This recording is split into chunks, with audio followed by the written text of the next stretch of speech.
Ladies and gentlemen, welcome to Motivate You with June Archer. Today, I have a very special guest all the way from London. She is a blogger. She's a writer. She talks about everything from health and wellness, and there's so many other things that she talks about. I have been fortunate enough to meet her on social media, and I can tell already we're going to have a great friendship. Ladies and gentlemen, please welcome to the show, Miss Jasmine Skee. Hello, how are you? I'm good. How are you doing today? Good, thank you for having me. Oh, it's a pleasure to have you. I want to start by asking you what allowed you to begin working in this space in terms of trying to inspire and motivate those around you? I think it started about 4 years ago. I was looking at my career. I was working in marketing, and I was thinking this isn't what I was going to do forever. And I read a book called The Man That Sold His Ferrari by Robin Sharma, I think it was, and had that moment where I actually really, really love helping people. And so I started thinking about becoming a life coach. And when I was going through that journey, what I did realize is you have to live your life with integrity, or I definitely realized I had to live mine with integrity. And so what I went on a journey of was actually working on my life and becoming the best version of me before I could get into this space of blogging and coaching what I do now. But what I did realize on that journey is there's never an end game here. Like, this whole journey of self-improvement and personal development and it's every day. So it's actually like working out how you can be a better version of yourself every day. And if you're open to learning about yourself, there is no end game. So even me as a coach now, there's still challenges that I have every day that I'm willing to take on.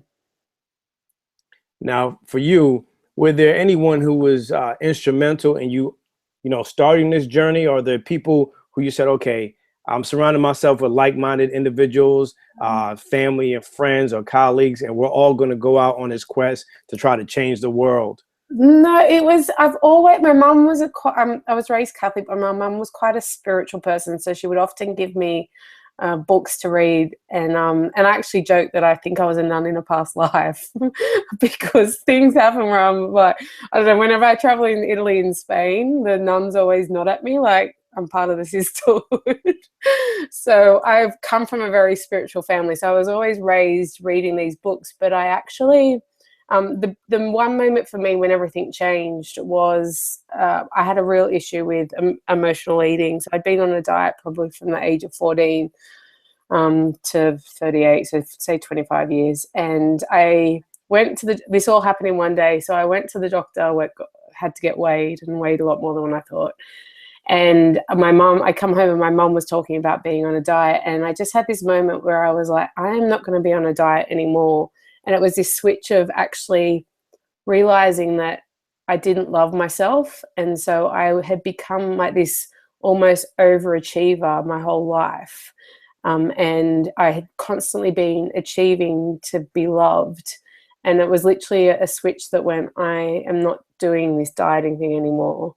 And it was a realization that I actually didn't love myself. And it was about, then went on this journey of self-love. And two books that resonated with me at the time were Robert Holden's Lovability.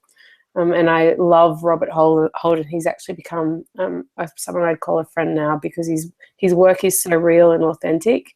And I also read Daring Greatly by Brené Brown, which talks about numbing our emotions, and that's what I probably was using food for. So when I started to understand this term of numbing, which I think we're in this society now where people are using food, social media, our mobile phones, shopping, like we're constantly doing rather than being. And I think that term numbing really like struck a chord with me. So I think it was a combination of those few things happening in a couple of days where I totally just switched and went on this journey of proper change. But for you, was the food an addiction, or was just a place of being safe? Yeah, I don't the hard thing about food is, I just had this conversation with someone, is it can't be an addiction because we all have to eat. So it's different to alcohol or drugs because you can actually, you don't need alcohol to survive, where we need food to survive. So I think the challenge we have with food is it has to be in our life. So I would say it's probably started when I was 13 or 14. I was told I had to lose weight. I was an athlete. And so you end up turning to food as comfort. And so I think food became the thing that I turned to rather than feeling my emotions. And it's almost that thing that is comforting, and it takes away that need to actually feel what we need to feel. But the thing is, I always say to people, it's not, people say, oh, but I love food. It's like, you don't love food, because the things that you love, you nurture and you take care of and you treat with special care. And if you're overeating or using food when you're not hungry, that's not love. I love that. I love how you put that. Yeah. For you just over here, January in the States. Yeah. How do you feel the vibe is, or the movement is, any different, or is it similar to what you're experiencing in London in terms of motivation and inspiration and people on this wellness journey? Is it the same? Do you see a proverbial shift happening? I really love that question, because I actually am Australian, in case you can't notice my accent. And I actually had some time. So I was 9 years in London, moved back to Australia, and realized London was my home. And so I'd had a year out of London, and coming back into London now, it's so big on mindfulness and wellness and health. So I think certain parts of Australia were quite big in terms of, and people will say obviously because of the lifestyle, but I've come into London now, and it's probably more London than I would say the whole UK, but London is totally on this whole wellness and eating well and exercise and mindfulness. So it's been really beautiful to come back into it, because it's kind of become mainstream now, which is really, really nice.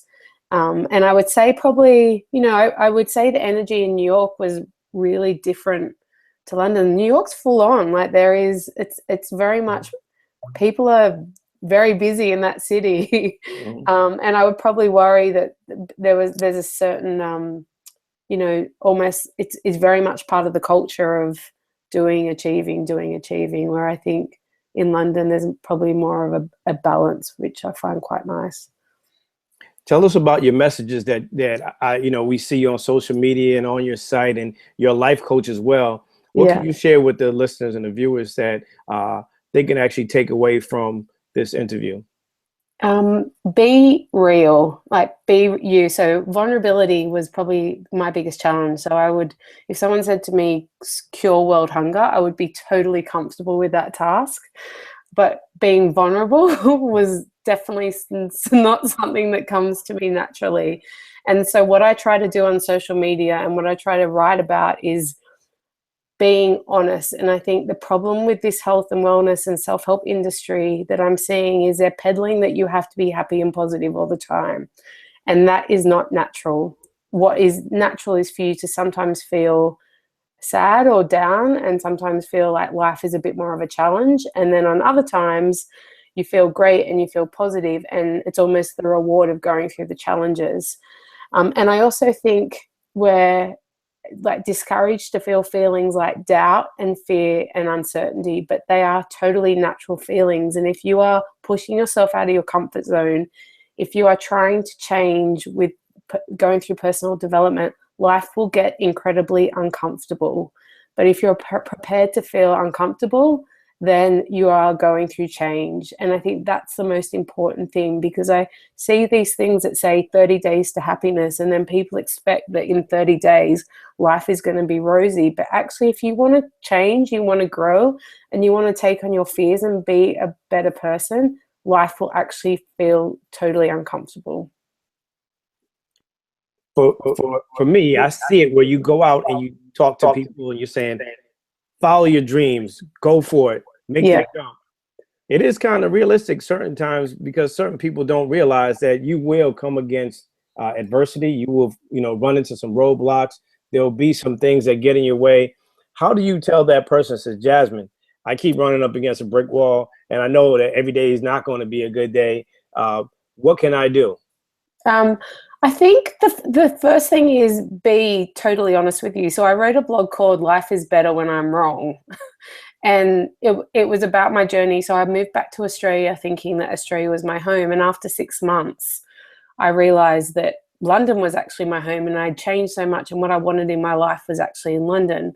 Now, if my goal had been, I'm going to move back to Australia and buy a house and get a job and do all these things, then I would have resisted the feeling I had of actually being honest with myself and moving back to London.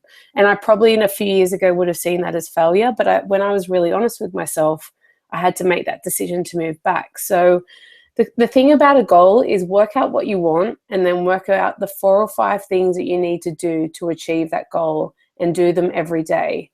But what I also say to people is have the awareness and intent to see if there's a different path or a better goal for you to be going for. So you might be dreaming of buying the Ferrari, but you actually probably deserve the Bentley. So that's why I think it's incredibly important to have the goal, know which direction you want to go, but actually have the flexibility to go, actually, this doesn't feel right. I should be going to another direction. So we hear a lot of people come to me and say, I want to be a writer. I want to write a book. And I go, well, how often do you write? Well, I don't write. Okay, well, how do you know you want to be a writer? So just start writing. Don't worry about writing the book. Just start writing and then see if you love writing. And I think some of us get so attached to the end result that we don't actually start. So that's what I would say is start, commit to it every day, but also have the awareness and intent to see if there's something better for you out there. Now you're a blogger, writer. What was the inspiration to start doing that? The inspiration was I guess I was a little bit of a closed book. So I was one of those people that had 4 or 5 people in my life that probably saw the real version of me. And I think as I learned to love myself and become imperfect would be the word I would use, and be okay with people knowing that I was imperfect, I felt that I needed to start writing about my journey. And I also think, having done, I'm trained in NLP. I did my master's in NLP. I had started coaching people. A lot of the advice I was giving people was actually helping them. And ultimately what I want to do is help people change their lives and be better versions of themselves. And I'm trying to use my journey and how I'm doing that as an example along the way. For you, how important is it to be transparent when you're life coaching and you talk to people? I think it's totally important because that's the one thing. Like I have been really honest about my life and when I've got it going through, especially the last 18 months, have been a real challenge for me, having to decide that my home is no longer where my family is. And I think if I was writing about something that I was pretending that, like if I wrote a 30 Days to Happiness, that wouldn't be authentic to what I truly believe. And so I think it's incredibly important to be honest about what you go through. And that's why I love Brené Brown. That's why I really love Robert Holden, because they talk about it from an authentic perspective. And I think one of the things I just want to add in this is, and it was actually an advice I got from Robert Holden that totally changed my life, was he said, no amount of self-improvement will lead to self-acceptance. And I nearly literally fell off my chair, because I'd spent my whole life, like I have an insane amount of degrees and I was an athlete and I'd done well in my career, and I was constantly trying to improve myself. The moment when I went, I'm enough just as I am, and this is enough. I don't have to be doing anything or be saying anything or be achieving anything to be loved, is when everything started to feel okay. And the minute you accept who you are, you almost give yourself permission to be a better version, because if you don't give yourself permission first, there's no end game. You're like improving, but for what? What are you trying to be? Like, what destination are you trying to reach? Where once you say, I'm enough as I am, then the rest is just a bonus. Is it because we pay attention to society and what they deem as successful? Do you think it's something we put on ourselves and we're too hard on ourselves as people? Or do you think we're just human, we fall into those traps? I think society has a lot to do with it. I think that's, I always call people's social media their show reel, isn't it? It's not real, is it? No. But, we chuck 400 filters on our face, and some people, like Photoshop. It's not real. And I think that's, that's why I kind of love like Demi Lovato and Selena Gomez for younger girls, because they're doing so well because they're actually saying that life is not easy. And I think, comparison is the thief of joy. And so if you're in a society where you are totally comparing yourself with everything around you, again, there's no end game, because there's always going to be someone that's prettier, smarter, more intelligent, has more money, isn't there? So until you get comfortable with being the best version of you, and also there is no other version of you, so owning you and being you makes you who you are. And once you get comfortable with that, then you can focus on being the best version you can be. You mentioned the phrase "there is no end game" a lot in this interview. For you, what is your goal in blogging, writing, motivational speaking, being an author, being a life coach? Is there an end game for you? Is there a goal? Is there something that you like to accomplish on this journey? Yeah, or are absolutely. you just on the journey to do as much as you can with as many people as you can? I kind of see like in the next 4 to 5 years that I'll be writing and probably touring more and doing motivational speaking. But I got a testimonial the other day from a girl that did my ebook, which was 8 weeks to end dieting, and her testimonial was the exact reason why I wrote that book. And it talked about that she has a relationship with food and her body that she never dreamed that she would have. And so at the same time, that's almost it is enough for me to go, the reason I'm doing this is because of what that girl said. So while I have the long-term goal of, I'd love to have a column, I'd love to continue what I'm doing on Instagram, I'd love to keep writing, I will be doing some online courses. So there's definitely things that I have in place that I'm going to put on my site in the next 12 months. I also think that I want people to resonate with my message in a way that it reaches them and it feels totally natural. I don't want to be having to really force anything down or having to write in a way that is popular but not actually true to who I am. Now, I want to change gears a little bit. For you, what has been the most profound advice that you've gotten from anyone that has allowed you to withstand the tests that you go through and some of the roadblocks that you've encountered, the forks in the road? Has there been a piece of advice or a gem that's been given to you that you go back and you refer to every time you come across these things that you can share with our listeners and viewers? Well, I used it when I talked about self-acceptance. That was the one thing that's why I want to talk about it again, that totally and utterly changed the way I looked at myself, because I had never, ever accepted myself. Like I was, I always was trying to look different, achieve things. I was a total overachiever.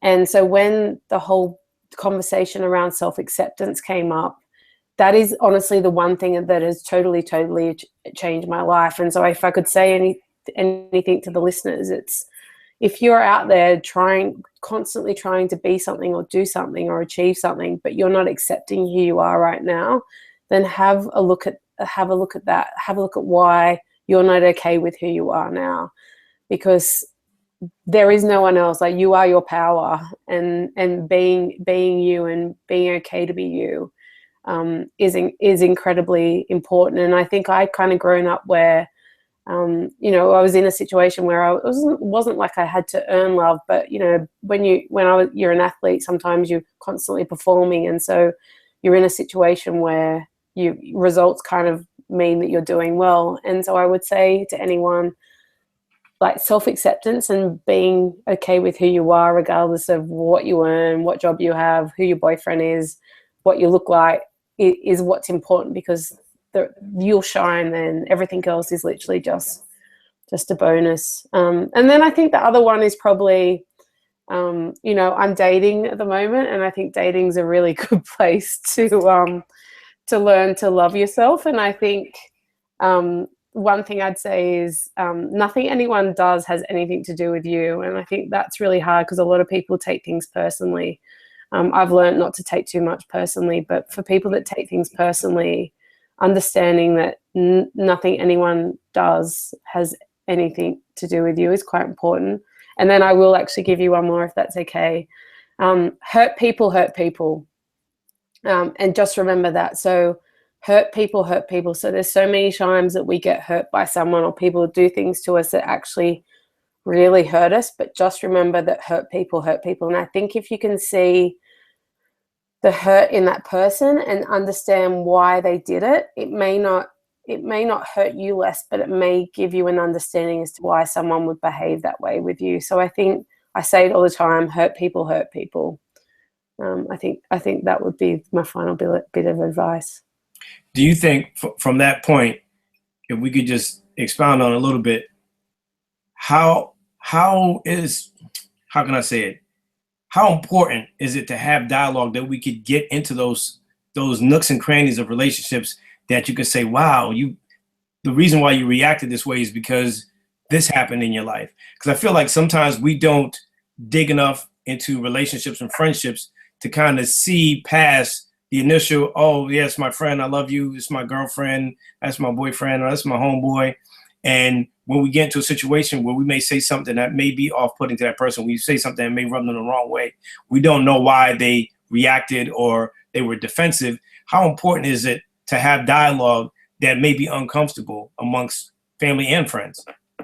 Do you know what? This is a really good point, because I think what's so important is you need to have the dialogue first with yourself. So I was reacting to certain situations and I kept reacting the same way. So, you know, a lesson will continue to show itself until you take that lesson. And what I realized is in certain situations, I would revert back to being a 13-year-old. Gotcha. And so like a lot of the time when we react, we're not actually reacting to the situation that's happening in front of us. We're reacting to the feeling the situation gave us that reminded of when we were 13. And we've been reacting the same way since we've been 13, and we haven't dealt what happened to us when we were 13 years old. So I think that, like, I call it self-awareness or self-inquiry, but if you're reacting a certain way to a situation, ask yourself if the way you're feeling is the first time you've ever felt that way. And if you can go back to the first time you felt that way and clear it up, it may mean that what's happened just then feels less than what it felt like with that person. Am I making sense? That makes perfect sense. So pretty much self-reflection. Totally. Self-reflection, self-inquiry. But I'm big on this because I think it's the only way to really clear up behaviors that aren't serving you the best way, you're serving yourself the best way you can. So self-inquiry is a big one. But I mean, also back to your point, in relationships, I think it is effective communication, but I think you've got to own the way you feel rather than blame the person for how they made you feel. And remember, I think that's amazing. And also, I love your perspective. And now for you, you mentioned you're dating. Yeah. What are some of the things that you're looking for in the next relationship that you're encountering that you could share with people to say, listen, these are the things I'm looking for on this journey. Cool. Look for the same things, because there's going to be somebody that's listening, watching, that wants to know, yeah, I'm ready for a relationship. I've been hurt before. I haven't found love, and I'm looking for love, and you know, just looking for some keys to success. Yeah, perfect. As you're dating and moving forward. So 2 things I've learned is you decide how someone treats you. So if you find yourself saying, my boyfriend did this and this to me, my boyfriend did that and that, you have to own that. You have to say, I allowed them to do that to me. That's my first lesson. And I think secondly, I accepted the love I thought I deserved. So in learning to love myself and really value myself, then that the love that I want has to represent that. So I think always working on yourself to be the best version of yourself, rather than looking for someone to maybe rescue you or make you happy is very important, because you're only going to get someone that's in the other situation, in the same situation. The other thing is, I read a book recently called Attach, which talks about attachment, the whole attachment theory. And it says that you're either an avoider, secure, or anxious. And what tends to happen is, and I'm not going to go into them in great detail, but avoiders, as you can imagine, are people that tend to avoid a secure relationship. They're quite independent. And then anxious people are people that tend to look for love and companionship in relationships and become quite dependent on it. And I in reading this, I previously was an avoider, and then I would become anxious. I fall into like the minority. So I really worked on my attachment in relationships, and this was really big. So what happens is anxious people usually attract avoiders, and then they get into this relationship where it feels very passionate and exciting, but what it is really not passionate and exciting. It's really cat and mouse, fixer breaker, trying to relationship, and that's where we think it's exciting in a normal relationship where it isn't. So I think the biggest thing is get secure in yourself and start to understand when you're not feeling secure in dating a relationship, when you're seeking something from your partner, because I think it's incredibly important to feel secure in a relationship. And I think most dating advice says, don't text him, play this game, let the man do this and all these things. But what they tend to forget about is effective communication. So if there's something that you want in a relationship, I think it's very important to communicate that effectively and not be scared to up front, and not in a needy way or an anxious way, but in a way that actually says what you want. Because if someone doesn't want the same thing, then you save yourself about 3 months. Right. No, so yeah, absolutely. Who has time to waste these days? Well, it's like, just be really clear, about what you're after, and you can feel like, you're putting pressure. But if someone isn't wanting a relationship and you are, and you have that conversation on date 2, then, you haven't strung each other along for 6 or 7 weeks and wanting different things. And I also think if someone's really clear about what they want, don't try and change their mind. That would be the other thing. So basically what you're saying is, when you send your representative during the honeymoon phase, make sure that representative has all the things that we need to know before we dive right in. Yeah, you know what? Maybe this is why I'm single, but I'm not that romantic, and I'm not that into the honeymoon phase. I think, you just forget, like, you've got to see the signs. Like, don't, I think, what I'm looking for, to answer your question, is very much a values alignment. So someone that shares trust, honesty, empathy, has a real passion for life and drive. And, I want us to have some similarities, but I also think it's important to have some differences. And so I think that's the stuff that you almost need to get to look out for. I think also, like, look at their relationships with other people, look at their relationships with their family, and see how they treat those people, because ultimately that's how they're going to treat you.